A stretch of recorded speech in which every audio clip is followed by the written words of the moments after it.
The world sees your results, but God sees your solitude. If you're losing your old life, you aren't falling apart, you're being cleared for a new foundation. This is a story for anyone who feels invisible, for anyone whose hardest work is done in silence, long before the sun comes up. Elias knew the weight of concrete better than he knew the feeling of a good night's sleep. Every day was the same grind, hauling, mixing, lifting under a sun that baked the effort right out of you. His hands were maps of calluses and small scars, proof of a labor that left him physically drained and spiritually empty. At work, he was just another body, a ghost in a hard hat. His boss barely knew his name, and his coworkers would laugh at him on Fridays. They couldn't understand why he'd rather go home to a quiet apartment than drown the week's exhaustion in cheap drinks. "What's wrong with you, Elias?" "Live a little," they'd say. But that kind of living felt like a different kind of dying to him. He was surrounded by people, yet profoundly alone. The noise of the construction site was deafening, but the silence in his own heart was louder. One rainy Saturday, tucked away in a dusty corner of a secondhand bookstore, he found it. A thin, worn-out book with a faded cover, depicting a lone figure on a long stone bridge, stretching into a thick fog. The title was simple: The Bridge of Loneliness. He opened it, and a line seemed to jump off the page, written just for him. "Isolation is not a punishment. It is the sacred space where the architect of your soul draws up the new blueprints." In that moment, something shifted inside Elias. The loneliness he had been running from wasn't a dead end. It was a path. It was a requirement. The emptiness wasn't a void.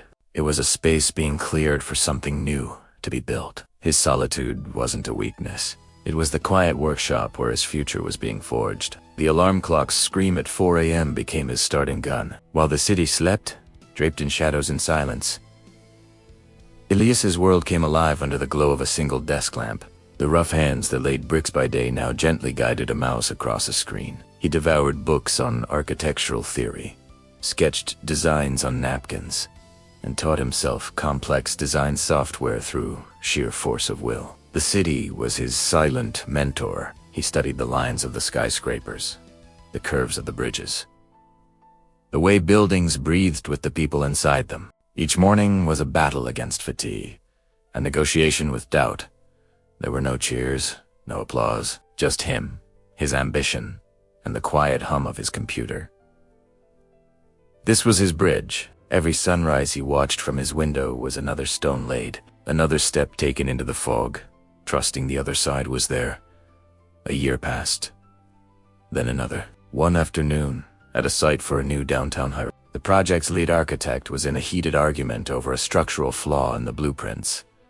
The team was stumped. Elias, who had been quietly observing, stepped forward. He pointed to a detail on the plans, a slight miscalculation in the load-bearing support. He then sketched a solution on a dusty piece of plywood, a modification that was not only safer but more elegant. The architect fell silent, staring first at the sketch, then at the brick. For the first time, they didn't see a ghost in a hard hat. They saw an architect. Today, Elias doesn't just lay the bricks. He designs the buildings they will become. His hands still know the feel of hard work, but now they also create the blueprints that guide thousands of others. He built his new life in the quiet hours and the lonely moments, on the bridge between who he was and who he was destined to become. Remember, your loneliness is not the end of your story. It is the bridge. It is the space where you trade your old life for the one that is waiting for you. The world will see your success, but you will always know it was built in the silence. Brick by silent brick, keep building. Thank you for watching.